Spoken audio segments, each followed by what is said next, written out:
자, 민법 총칙을 보고 있고 민법 총칙은 법률행위의 유효 요건에 관한 내용이죠. 그중에 이제 목적 요건이 확정성, 가능성, 적법성, 사회적 타당성이 있었고요. 의사표시 요건이 의사표시가 일치하고 하자가 없을 것. 이 두 가지가 이제 일반적 유효 요건이었고요. 특별 유효 요건이라고 대리를 보고 있었죠. 자, 대리인을 통한 계약이 본인에게 유효하려면 대리인에게 대리권이 있어야 되고 그 다음에 대리인이 대리행위를 할 때 본인을 위한 것임을 표시해야 그 행위는 본인에게 유효가 된다. 그렇죠? 그 다음에 이제 복대리 맞죠. 그 다음에 요걸 보고. 자, 무권대리는 대리권이 없는 자의 대리행위입니다. 이제 무권대리가 있고 무권대리인 책임이 있고 표현대리가 있습니다. 그 중에서 기본이 되는 게 이제 요 협의의 무권대리고 계약에 있어서의 무권대리 가장 자주 나와요. 무권대리는 대리권이 없는 자의 대리행위를 말합니다. 말 그대로 갑이 아버님이 땅이 하나 있는데 아들놈한테 팔아달라 뭐 이렇게 부탁을 한 적이 없어. 그래서 이 아들놈이 대리권이 없어. 그런데도 서류를 훔쳐가지고 사업을 하겠답시고 홀랑 팔아먹었어요. 사업을 하려고 팔아먹었는데 도박하려고 팔아먹었는지 하여튼. 팔아먹을 땐 또 대리행위를 한 거예요. 갑을 위한 것임을 또 표시한 거예요. 이렇게. 근데 좀 전에 말씀을 드렸듯이 대리인의 행위가 갑에게 유효가 되려면 대리권이 있고 대리행위가 있어야 된다 그랬어요. 그죠? 대리권이 없으니까 당연히 갑에게는 무효가 됩니다. 무효. 이 계약은. 그래서 병에게 등기를 넘겨줬더라도 이것도 무효가 돼요. 그래서 병은 소유권을 취득하지 못합니다. 그래서 갑이 말소해라 그러면 꼼짝없이 말소를 해야 됩니다. 물론 이제 대한민국 부모님들은 마음이 약해갖고 자식 일이니까 책임지고 그런단 말이에요. 그러면 안 되고요. 호적에서 파버려. 병등기 무효 이렇게. 그런데 이렇게 본인에게는 무효인데 이 무권대리 행위의 결과, 그 결과가 두 가지 경우의 수가 있을 수 있다. 이게 1억짜리인데 헐값에 팔아먹었다. 보통은 헐값에 팔아먹을 거야. 몰래 갖다 팔아먹으니까. 근데 어찌된 영문이지 2배를 받았다. 이런 경우도 있을 수 있더라. 이렇게 무권대리 행위가 본인에게 유리한 경우도 있을 수 있더라. 그 결과가. 그래서 우리 민법은 본인이 선택을 할 수 있도록 5천만 원에 팔아먹었어? 아, 이거 절대로 인정 못해 나는. 추인 거절이라 합니다. 인정 못해. 추인을 거절하면 무효로 확정이 돼. 이 행위는. 본인한테. 반면에 2억에 팔아먹었다? 오, 2배나 받았어? 드디어 네가 한 건 했구나. 인정하겠다. 맨날 말아먹더니 드디어 네가 한 건 했구나. 잘했구나 내 자식아. 이렇게 할 수도 있어. 자랑스러운 내 아들 뭐 이렇게.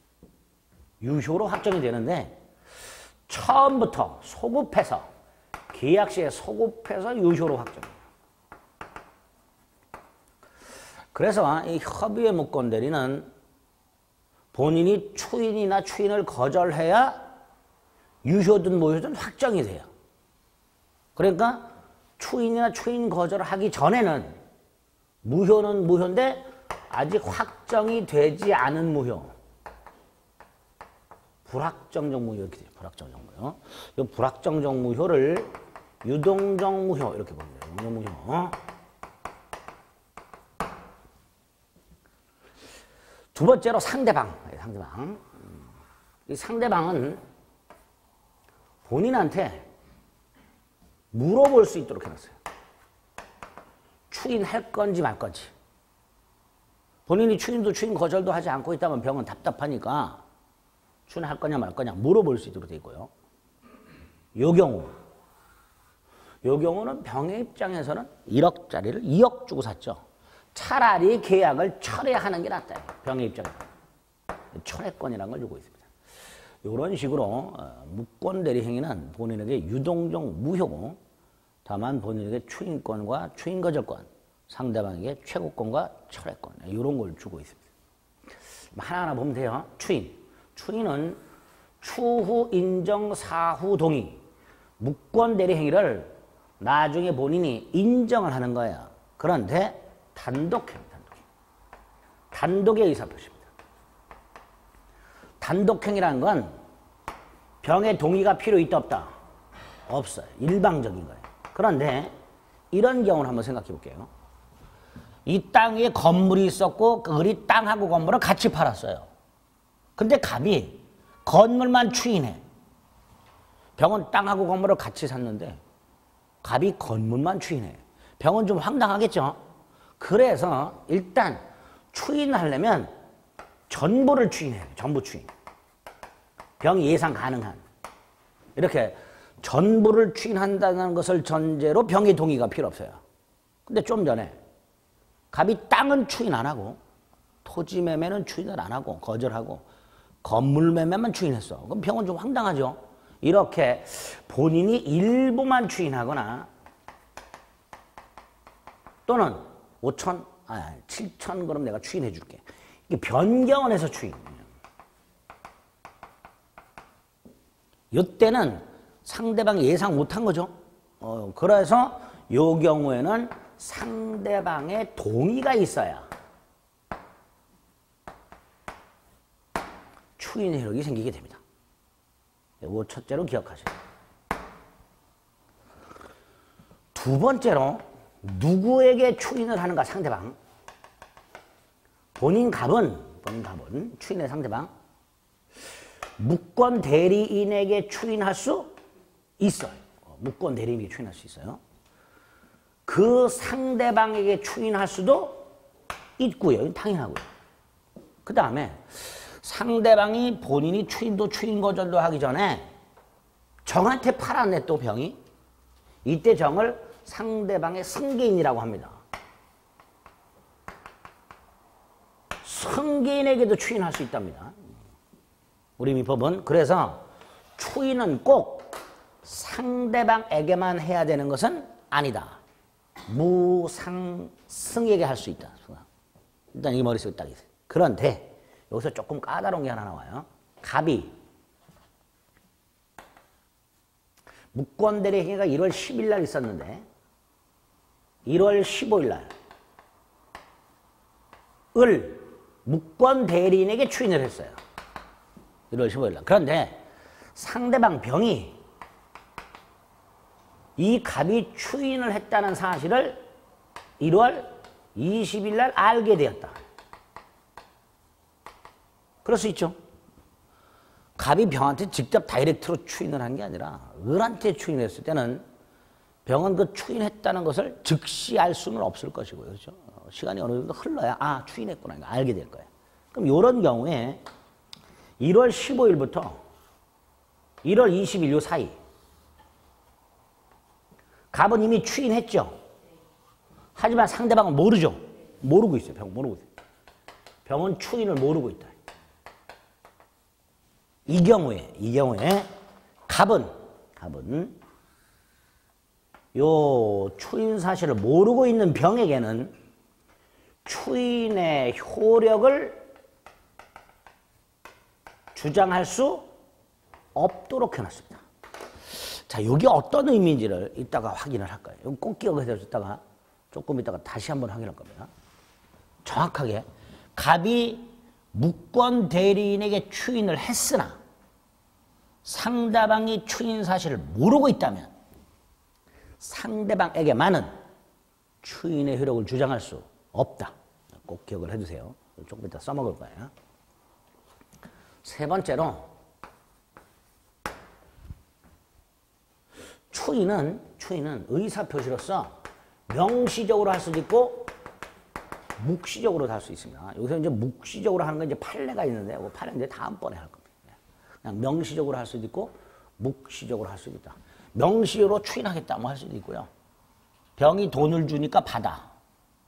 땅 달라니까 줘. 뭐 이런 것들도 추인이 될 수 있는 거예요. 추인한다는 말을 명확하게 하지 않고도 얼마든지 추인으로 볼 수 있게 됩니다. 그 다음에 추인을 하면 그 효과는 언제부터 유효? 처음부터 잊지 마세요. 계약 시에 소급해서 유효가 되는데 이 무권대리 행위가 본인에게 유효가 된다 해서 무권대리가 유권대리로 전환되는 것은 아닙니다. 유권대리로 바뀌지 않아요. 그냥 무권대리예요. 무권 대리면서 효과만 본인에게 생기는 거예요.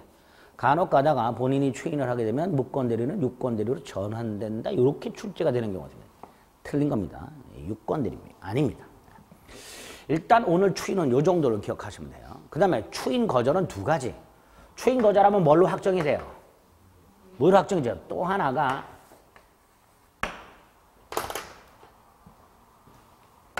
갑이 땅을 아들놈이 5천만 원에 팔아먹었다는 소식을 들었어. 그럼 보통 드라마 같은 거 보면 아버님이 뒷목 잡고 쓰러지시죠. 갑이 추인 거절도 할 겨를도 없이 뒷목을 잡고 뒷목을 잡고 쓰러져서 돌아가셨어. 그래서 을이 갑의 지위를 단독 상속했어. 이때 을 후회를 하겠지요. 뭘 후회? 나 때문에 아버님이 돌아가셨다? 아이, 그거 아니고. 아이, 조금 기다렸다 팔았으면 1억 제값 받고 팔았을 텐데 몰래 팔아먹는 5천 받고 팔아먹는데 아, 이거 어떡하지? 어떻게 땅을 돌려받지? 아, 이거 돌받았고 1억에 팔아야 되는데 다시. 근데 여기서 을이 상속을 받았단 말이에요. 근데 이 을이 상속받은 권리 중에는 요것도 있어요. 추인권도 있고 추인 거절권도 을이 상속을 받은 거예요. 그러니까 아하, 을이 병을 찾아가서 있다고 소리하는 개싸가지가 있었어요. 병한테 이렇게 말했죠. 야, 내가 지난번에 1월 10일 날 너하고 계약을 할 때 내가 유권대리라고 말을 했는데 사실은 나는 무권대리였다 라고 말을 바꾸고 아버님이 돌아가셔서 내가 이걸 상속을 받았는데 나 추인 거절하란다. 그러니 등기를 말소하고 땅을 도로 내놔 이놈아. 요따고 개싸가지가 생겼어요. 근데 지금 을은 말을 바꿨죠. 처음에 계약할 땐 유권대리라고 해놓고 나중에 무권대리라고 말을 바꿨죠.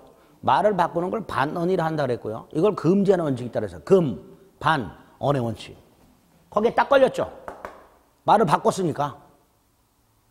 그 말을 바꾸는 거 된다 안 된다? 안 된다가 금반원이죠. 거기 딱 걸린 거예요. 그러니까 우리 대법원은 야, 이 개싸가지야. 네가 이제 와서 무권대리라고 말을 바꾸고 추인을 거절함으로써 말소를 청구하는 것은 금반원 원칙에 반한다 이놈아. 안 된다 이 자식아. 기억해 주셔야지. 본인이 사망을 하여 무권대리인이 단독으로 상속을 받았을 때 이 무권대리는 추인을 할 수는 있으나 뭐는 못한다.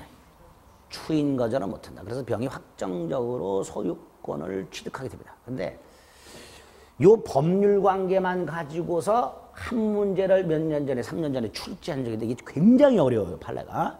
그거 이제 나중에 문제를 통해서 볼 거예요. 일단 요 결론은 기억을 해두세요. 아시겠죠? 이 결론이 뭐예요? 병은 소유권을 취득한다. 그죠? 그래서 병등기는 뭐로 바뀐다? 유효로 바뀐다. 아까 무효였었는데. 그죠? 그 결론은 기억을 해두세요. 요게 이제 본인에게 인정되는 추인 거절권이야. 상대방의 최고 철회. 최고는 물어보는 거라 그랬죠? 누구한테 물어봐요? 본인한테 물어봐야 되죠. 무권 대리인에게 추인할 거라고 물어볼 수는 없죠. 본인한테 물어봐요. 두 번째, 병이 을하고 거래할 때 을에게 대리권이 없다라는 것을 몰랐든 알았든 물어볼 수 있습니다. 요거 중요하죠. 특히 요거. 을이 무권대리라는 걸 알았더라도 물어볼 수 있다. 잊지 마세요. 세 번째로 갑이 대답을 안 해. 대답을 해주면 좋은데 안 해. 이렇게 갑이 대답을 안 했을 때 물어봤는데도 갑이 묵묵부답. 자, 여기에 발신주의를 취하고 있습니다. 우리 민법이. 갑이 확답을 바라지 아니하면 추인을 거절한 것으로 본다. 추인한 것으로 본다. X. 추인을 거절한 것으로 추정한다. X. 갑이 확답을 바라지 않으면 추인을 거절한 것으로 본다. 잊지 마세요. 그 다음에 철회. 철회는 상대방 입장에서 계약을 무효로 하겠다라는 의사표시인데 이 철회는 본인에게 할 수도 있고 무권 대리인에게 할 수도 있어요. 본인한테 철회하겠다. 무권 대리인한테 철회하겠다. 할 수 있어요. 선의만 할 수 있어요. 선의만. 악의 못해. 이것도 중요해요. 구별해야 됩니다. 최고는 선, 악불문, 철회는 선의만. 그리고 상대방이 철회를 하면 마치 본인이 추인을 거절한 거하고 똑같이 저 계약은 무효로 확정이 돼요. 무효로 확정이 되기 때문에 두 가지. 본인 추인 못하지요? 또 조금 있다 보면 135조 무권대리인의 책임이라는 게 있어. 이것도 성립하지 않습니다. 이게 철회 효과가 됩니다. 그리고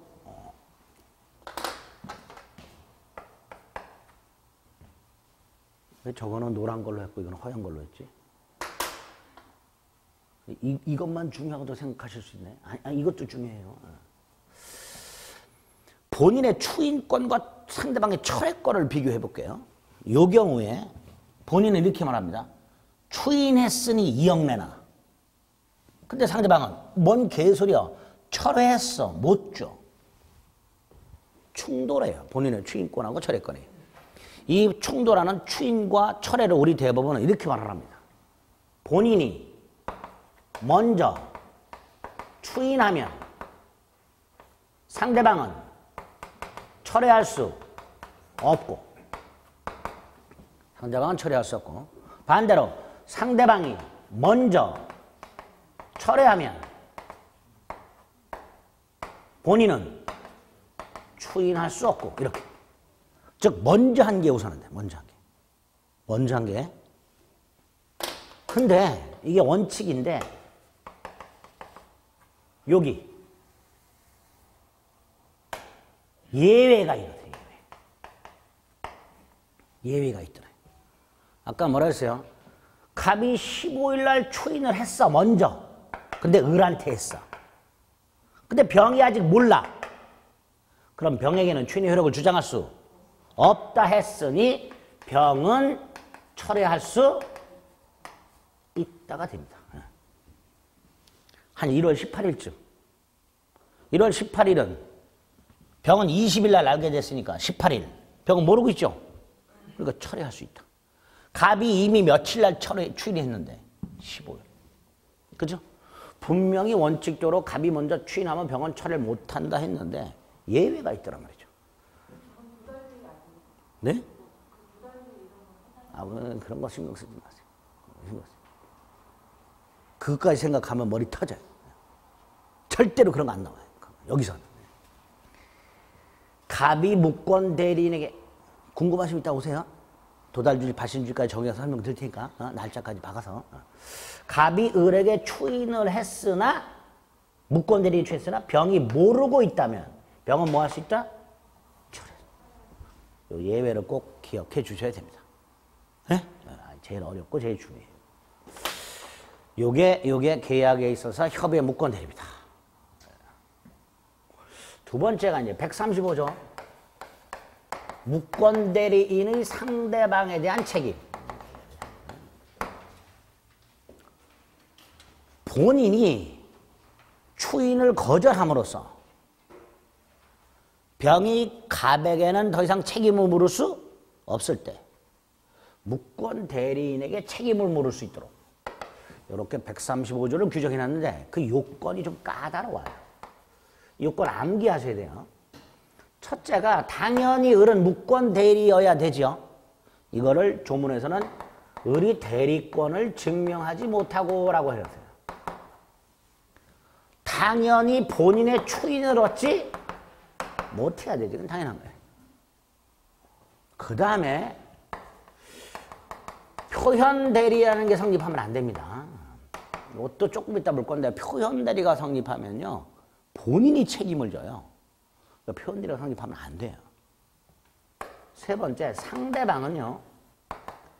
선의 무과시.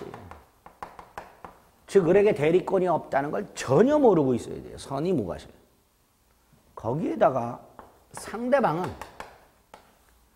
저 계약을 철회를 하면 안 돼요. 철회를 하면 안 돼요. 마지막으로 무권 대리인은 행위 능력을 갖고 있어요. 미성년자 같은 제한 능력자 안 됩니다.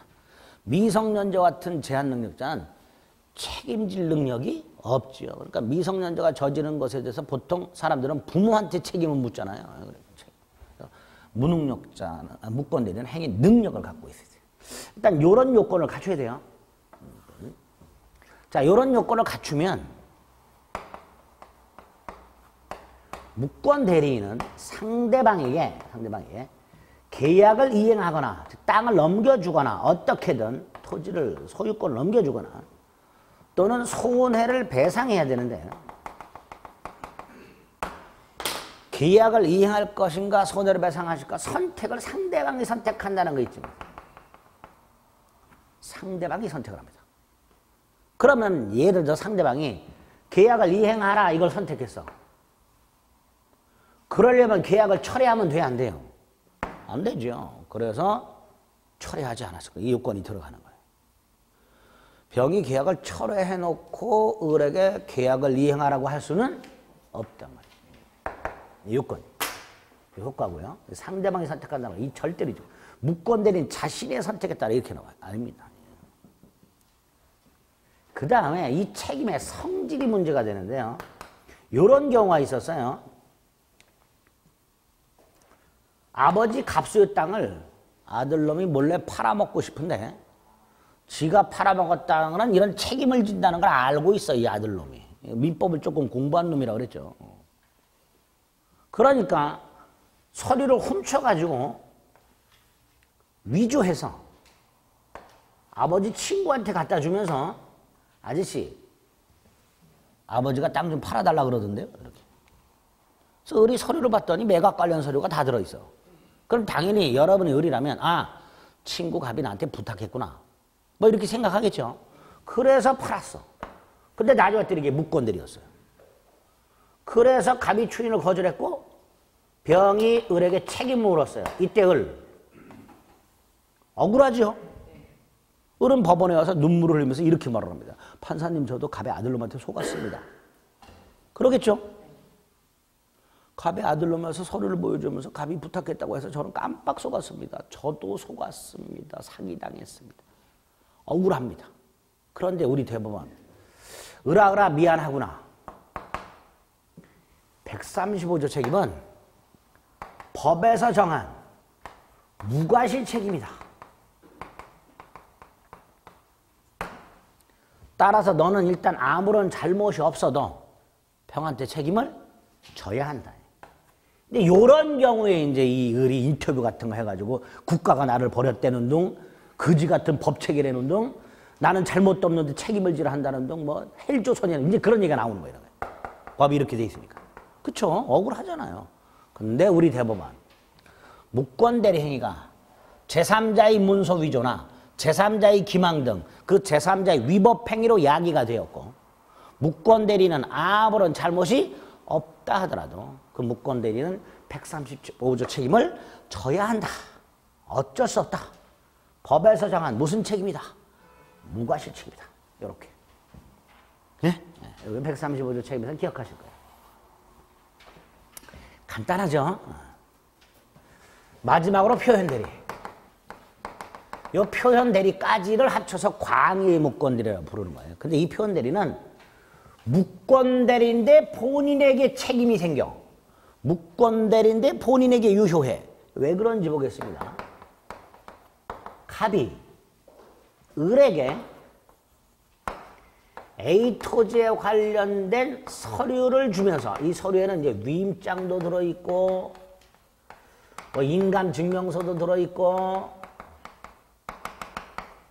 각종 서류가 들어있는데 이 서류를 주면서 은행 가서 담보대출을 받고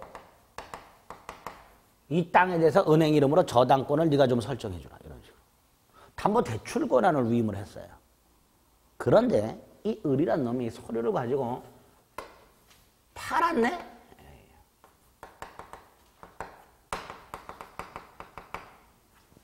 자, 을은 이 A 토지를 매각할 권한이 없죠. 그러니까 매각할 권한 없이 매각했으니 무권대리. 당연한 거예요. 그런데 이 을이요, 얘가 무권대리라는 사실을 병이 전혀 몰라. 근데 왜 병은 을에게 매각 권한이 있다고 믿었을까를 봤더니만 요 서류에 문제가 있어. 서류가. 갑이 을에게 써준 서류. 위임장을 봤더니 매각 권한을 위임한다고 써 있고요. 인감증명에도 매도용이라고 써 있더란 말이죠. 갑이 담보대출을 받아오라고 서류를 주면서 깜빡했는지 어쩐지 모르겠지만 위임장에는 매각을 위임한다고 써주고 인감증명에는 매도용이라고 써줬단 말이에요. 이 갑이. 그러니까 당연히 병은 그 서류를 보고 매각 권한이 있다고 믿을 수밖에 없겠죠. 그죠? 자, 병이 믿었어. 누가 원인을 제공했어요? 갑이 원인을 제공했죠.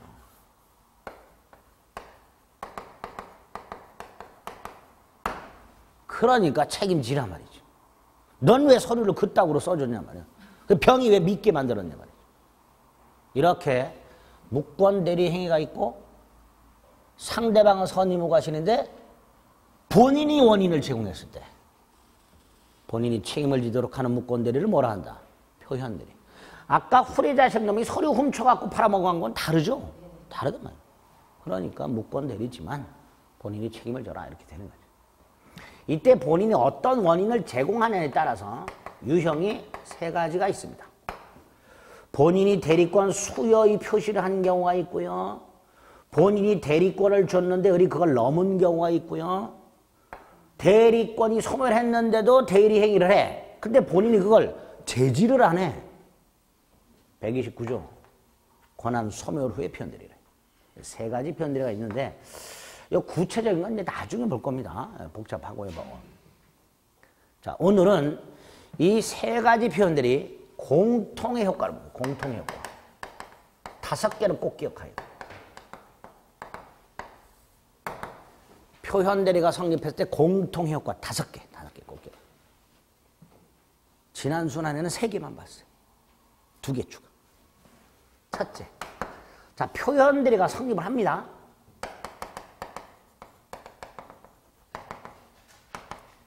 그러면 그 행위는 본인에게 유효가 된다 그랬죠.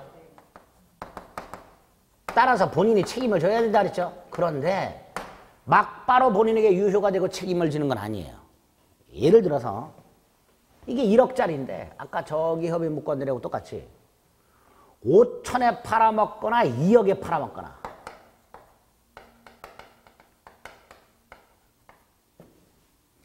만약에 5천에 팔아먹었다. 갑은 당연히 추인 안 하겠죠. 이때 병은 이 경우에 표현대리가 성립했음을 주장하여 본인에게 책임져라. 그럼 되겠죠. 그런데 이 경우 갑은 추인하려고 하겠죠. 그죠? 근데 상대방은 이 경우라면 아까 철회하는 게 더 낫다 그랬죠. 철회하면 되는 말이죠. 그러니까 이 경우에는 병이 표현대리를 주장한다 안 한다? 안 하겠죠. 표현대리를 주장해서 갑에게 야 2억 줄 테니까 빨리 딱 내놔. 이렇게는 안 할 거란 말이죠. 그죠? 예? 그러니까 이때는 표현대리를 주장 안 한단 말이지. 안 하고 철회를 하는 게 병한테 더 유리하단 말이죠. 그래서 표현대리가 성립을 했을 때 이때는 상대방이 그 결과에 따라서 선택을 할 수 있도록 이 경우에는 표현대리를 주장해서 갑에게 책임을 져라를 선택. 이 경우에는 표현대리를 주장하지 않고 철회를 선택. 그게 병한테 이익이니까. 그래서 표현대리가 성립을 했다 하더라도 그 무권대리인과 거래한 직접 상대방이 주장해야만 본인에게 유효가 돼요. 주장해야만. 따라서 병은 표현대리가 성립을 했다 하더라도 표현대리를 주장하지 않고 협의의 무권대리로서 철회할 수도 있다. 이렇게 해석을 하게 됩니다. 첫 번째. 당연히 표현대리를 주장할 수 있는 사람은 대한민국에 딱 한 사람, 직접 상대방. 본인도 주장 못해, 상대방도 주장 못해, 무권대리인도 주장 못해, 직접 상대방의 전득자도 주장 못해. 딱 누구만, 직접 상대방만 주장합니다. 그 다음에 현실적으로 이제 소송이 붙은 경우가 생겨요. 요 경우. 본인은 이렇게 주장하겠죠. 어른 매각관원이 없는 무권대리고요. 저는 추인을 거절할 겁니다.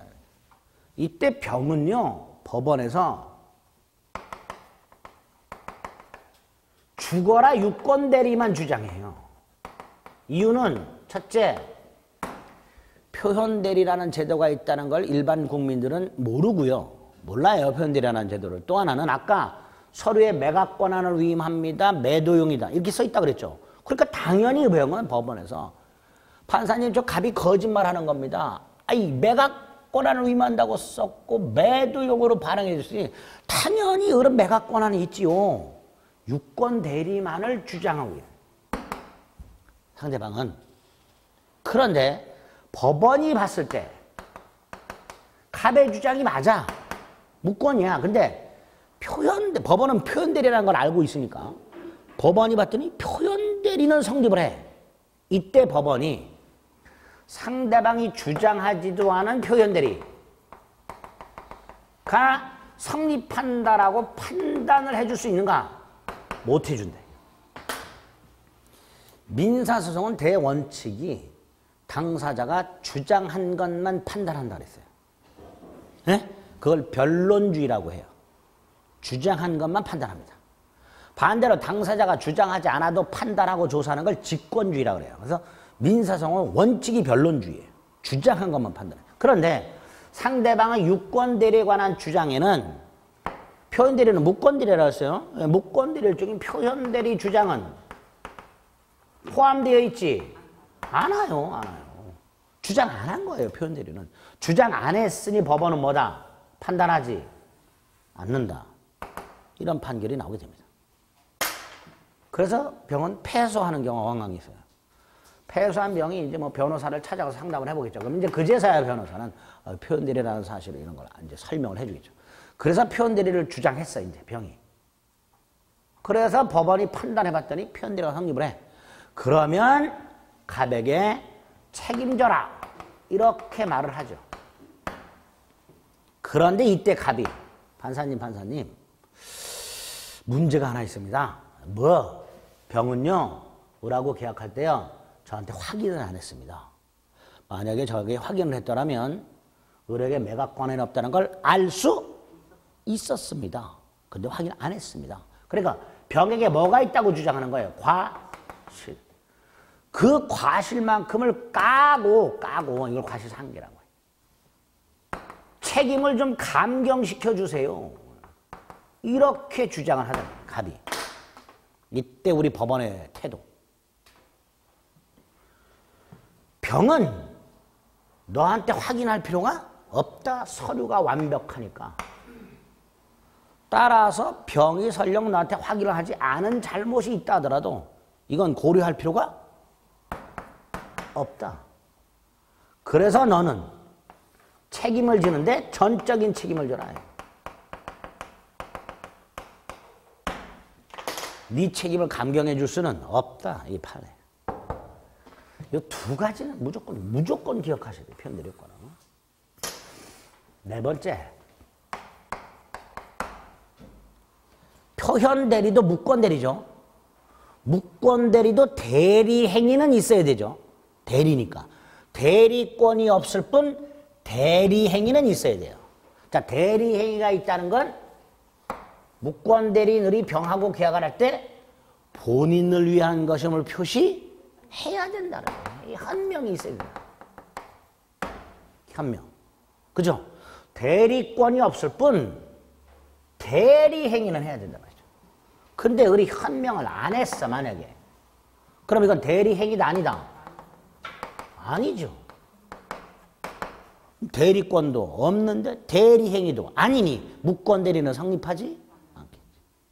따라서 표현대리도 성립하지 않게 됩니다. 실제로 이런 사건이 있었죠. 담보대출 받아오라고 서류를 줬더니 그 서류를 가지고 지 이름으로 소유권 이전 등기한 다음에 자기 것이라고 매각을 한 사건이 있었어요. 을이. 병한테 땅을 팔 때 내 땅이다 이렇게 판 사건이 있었어요. 을이 병한테 내 땅이다 그랬으니까 값을 위한 것임을 표시하지 않았죠. 뭐 이런 건 당연히 안 보여줬고 자기 땅이라 그랬으니까. 따라서 표현대리는 성립하지 않는다. 다섯 번째. 이 표현대리 행위가 강행규정을 위반했다. 우리 강행규정을 위반하면 무효라 그랬죠. 이렇게 강행규정을 위반해서 무효인 행위에다가 표현대리를 적용해서 본인에게 유효다라고 해서는 안 되지요. 예? 예를 들어서 이 땅이요. 토지거래 허가구역내에 있었어요. 그리고 어찌어찌 허가를 신청했는데 관할관청에서 불허가 처분을 내려왔어요. 토지거래 허가구역에서 허가를 받아라는 강행규정이에요. 불허가 처분이 났으니 이 매매는 확정적으로 무효가 됐어요. 그죠? 근데 거기에다가 표현대리를 정해서 유효다라고 하게 되면 강행규정은 있으나 말한 행위가 돼버린단 말이죠. 그러니까 표현대리 행위가 강행규정을 위반하여 무효일 때는 표현대리를 적용한다 안 한다? 안 한다. 5개 딱 머릿속에 있는 효과 5개를 머릿속에 달달달달. 여기까지가 문과들입니다. 112페이지 서설을 먼저 읽어주시고요. 간단히 잠안 오실 때 읽어주시고 113페이지에 보면 표현대리가 먼저 나왔죠. 서설의 1번 의 읽어주시고 유형이 3개 있는 거 간단히 눈두덩 찍으시고요. 3번에 동그라미 1번 무권대리다. 다음 페이지 동그라미 2번 첫째 줄. 그래서 철회할 수도 있다 이렇게 돼 있죠. 그죠? 철회할 수도 있다 그랬어요. 그 다음에 양가로 4번 동그라미 1, 동그라미 2, 동그라미 3, 동그라미 4, 동그라미 5, 동그라미 6, 동그라미 8까지 7 빼고 다 쌍머릿속에 다 설명드린 거예요. 그리고 구체적 유형은 안 보셔도 돼요. 지금은 120페이지를 가봅니다. 기출예제. 자, 지금 한 것만 갖고도 문제가 풀리는지 볼게요. 갑은을에게 담보권 설정 대리권만 줬는데 팔아먹었어. 딱 요거죠. 담보권 설정 대리권을 줬는데 팔아먹었어. 자, 이때 1번. 을이 표현대리를 주장할 수 있다. 뭔 개소리야. 표현대리 주장할 수 있는 사람 딱 병만. 예? 동그라미 1번. 을은 표현대리를 주장할 수 있다. 안 된다니까. 표현대리 주장할 수 있는 사람은 대한민국에 딱 한 사람. 누구? 직접 상대방 병. 2번. 갑의 책임은 경감할 수 있다? 뭔 개소리 안 된다니까. 전적인 책임을 지라니까. 3번. 병은 계약 체결 당시 을에게 대리권이 없음을 알았다 철회할 수 있다? 안 된다니까. 철회는 선의만 된다니까. 선의만. 아까 어디 갔어? 선의만. 그죠? 표현대리도 무권대리니까 적용된단 말이죠. 선의만 할 수 있다. 철회를. 4번. 토지거래 허가를 못 받았다. 강행규정 위반했죠. 거기에 표현대리 적용할 수 있다 없다? 없다. 4번. 5번. 을이 지 이름으로 등기하고 지 이름으로 매각했다. 현명을 하지 않았다. 따라서 대리행위가 아니다. 대리행위가 아니니까 표현대리는 성립할 여지가 없다. 이게 답이죠. 그죠? 이렇게 문제를 푸시는 거예요. 그 다음에 무권대리 오른쪽. 일단 그 조문 박스 있는 거 딱 머릿속에 넣으시고요. 조문 확인하시고 동그라미 1번 효과, 동그라미 2번에 추인권, 기업, 미은의 A, B, C A, B, 디귿, 리을까지 쫙 머리세요. 쫙 다 말씀드린 거예요. 효과까지 다음 페이지. 효과는 첫째 줄만. 처음부터 유효가 된다. 그것만. 그것만. 판례는 나중에 본다 그랬고요. 판례 박스 밑에 추인 거절권 있죠. 추인 거절 동그라미 3번 확인하시고 동그라미 4번에 기억 체크하시면 되죠. 니은하고. 이거 뭐죠? 본인이 사망하여 무권대리인이 단독으로 상속한 경우. 그거 말하는 거죠. 그 다음에 오른쪽에 상대방에 대한 효과. 131조, 132조. 역시 조문 확인하시되 특히 131조는 암기 꼭 하셔야 돼요. 밑에 동그라미 1, 2.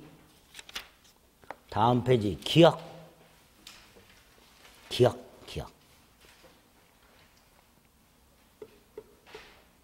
그 다음에 동그라미 3번에 무권대리인의 책임이 있고 103조 조문이 있습니다. 조문 읽어보시고 기억의 요건 쫙. 그 요건에 하나 빠져있는 게 있죠. 뭐가 빠져있어요? 표현대리 성립하지 아니할 것. 뭐 빠져있죠? 표현대리 성립하지 아니할 것이 빠져있어요. 요건에. 표현대리가 성립하면 본인이 책임지면 됩니다. 그죠? 표현대리가 성립하지 아니할 것, 거기에 빠져 있습니다. 요건이. 그리고 니은 책임의 내용이 있었죠. 계약을 이행하던가 손해를 배상하던가. 누가 선택? 상대방 선택. 여기까지가 무권대리. 한 장 넘겨보세요. 단독행위는 지금 보면 안 되고요. 대리권 없는 의리. 병과 임대차 계약을 했다. 무권대리죠. 그죠? 아유, 문제사에 대리권 없는 의리 그랬잖아요. 동그라미 1. 갑이 추인하지 않으면 갑에겐 효력이 없죠. 그죠? 추인해야 유효가 된다고 아까 분명히 말씀드렸죠. 추인해야. 그 추인은 묵시적으로도 할 수 있죠. 동그라미 2번. 3번 병이 이렇게 대리권 없으면 알았어요. 악의. 악의라 하더라도 뭐 할 수 있다. 아, 최고할 수 있고 맨날 나온다니까. 악의라 하더라도 최고할 수 있다. 3번 틀렸네요. 그 다음에 4번. 이건 뭘 말하는 거죠? 갑이 기간을 단축해서 추인했대요. 이거 뭐죠? 에? 이거 변경 추인. 을이 정한 기간을 줄여가지고 단축해서 추인했다고 되어 있으니까 변경 추인이잖아요. 그죠? 4번에 기간을 단축해서 추인. 변경 추인. 그러니까 동의가 없는 한 무효다. 그 다음에 5번. 추인했어요. 언제 효력이 생긴다고요? 계약 시에 소급해서. 무권 대리든 표현 대리든 내용은 굉장히 어렵고 이해가 어려워도요. 문제 자체는 그렇게 어렵게 답이 딱딱 떨어지게 나옵니다. 그죠? 아주 쉽지요. 저놈의 주대기를 쉽긴 뭐가 쉽냐 이 자식아. 쉬워요. 여기 딱 이렇게 정리하시면 됩니다. 자, 여기까지가 이제 대리예요. 그 다음에 무효치사가 나오죠. 법률 행위가 성립은 했으나 유효 요건을 못 갖췄다. 무효죠.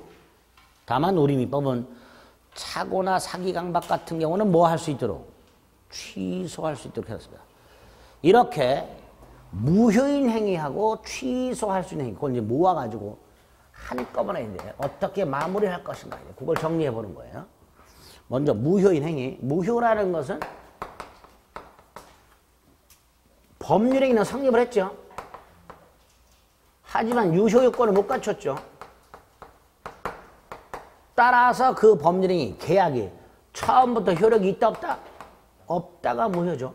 효력이 없다는 건 무슨 뜻이에요? 구체적으로 권리 의무가 발생하지 않는다라는 걸 말하죠. 권리 의무가 발생하지 않는 걸 말합니다. 자, 무효 사유는 안 봐도 되고요. 무효의 종류. 첫째, 절대적 무효, 상대적 무효. 요거는 선의의 제3자에게 대항할 수 있냐 없냐의 문제. 우리 이중매매가 무효일 때 선의 전득자 보호받지 못했죠. 선의 전득자에게도 무효라고 주장할 수 있었지. 그게 절대적 무효. 반면에 가장매매 같은 건 선의 제3자에게 대항할 수 없었죠. 선의 제3자가 소유권을 취득했죠. 그런 게 상대적 무효. 절대 무효가 원칙이고 상대 무효 두 개. 상대방이 알았거나 알 수 있었던 비진의 표시와 허위 표시. 이 두 개가 상대적 무효였죠. 기억하셔야 돼요. 전부 무효, 일부 무효. 법률행위 전부가 무효? 전부 무효겠죠. 자, 일부만 무효인 경우. 갑과 을이 1월 10일 날 갑이 갖고 있었던 농가주택 및 농기구 창고를 매매했는데 이 농기구 창고만 1월 9일 날 멸실이 됐더라. 이렇게 말할 수 있죠? 원시적 일부 불능. 그죠? 주택은 멀쩡히 있고 창고만 멸실됐어요. 원시적 일부 불능 이렇게 되겠죠. 그죠? 그러니까 일부 무효 이렇게 되겠죠. 주택 창고 일괄 매매 계약 중에서 창고 부분만 무효 이렇게 돼요. 창고 부분만. 이렇게 일부만 무효일 때 전부를 무효로 할 것이냐 일부만 무효로 할 것이냐. 그죠? 이때 137조가 되죠. 원칙이 전부 무효. 아, 주택 부분도 무효구나. 따라서 주택만 넘겨달라 할 수 없구나. 주택에 대한 대금만 달라고 할 수는 없구나. 이렇게 되죠. 전부 무효 이렇게 되죠. 그런데 예외. 두 가지 요건을 갖추며, 두 가지 요건. 하나가 무효 부분과 아닌 부분이 분리가 될 수 있고, 분리가 될 수 있다는 건 따로따로 계약할 수 있고 이런 뜻이에요. 그걸 가분적이라고 말합니다. 분할 가능이라고도 합니다.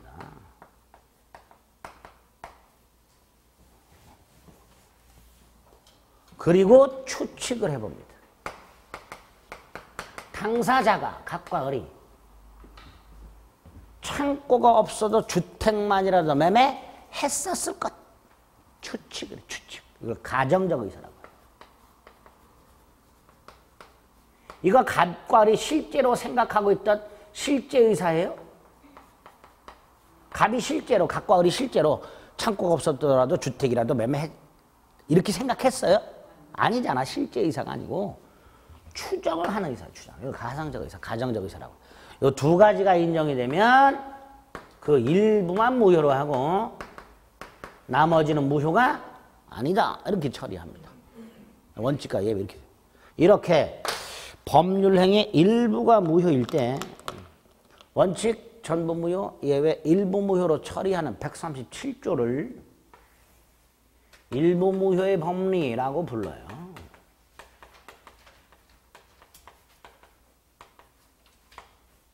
이 일부 무효의 법리의 특칙이 예외가 약관규제법에 나옵니다.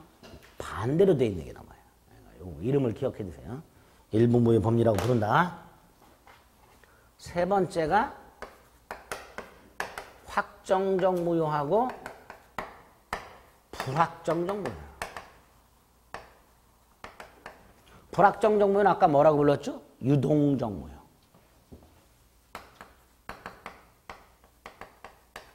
이건 무효로 확정이 되어 있는 거고요. 이거는 무효지만 유효가 될 여지가 있네요. 유효가 될 여지. 아까 뭐가 있었죠? 무권대리. 무효라 그랬죠? 근데 추인을 하면 유효가 됐죠? 그죠? 그러니까 유동적 무효 이렇게 되겠죠. 토지거래 허가구역에서 허가전 거래 무효입니다. 근데 이 상태에서 뭘 받으면? 허가를 받으면 정지 조건이 붙어있는 행위 무효입니다. 그런데 이 정지 조건이 성취가 되면 유효가 됩니다. 유효가 됩니다. 시기가 붙어있는 행위 무효입니다. 그런데 이 시기가 도래하면 유효가 됩니다. 그래서 우리 시험범위 여기 유동적 무효가 되는 거예요. 그 다음에 이건 뭐가 될까요? 추인, 허가, 성취, 도래. 뭘까요, 이거? 특별 유효 요건이 되겠죠.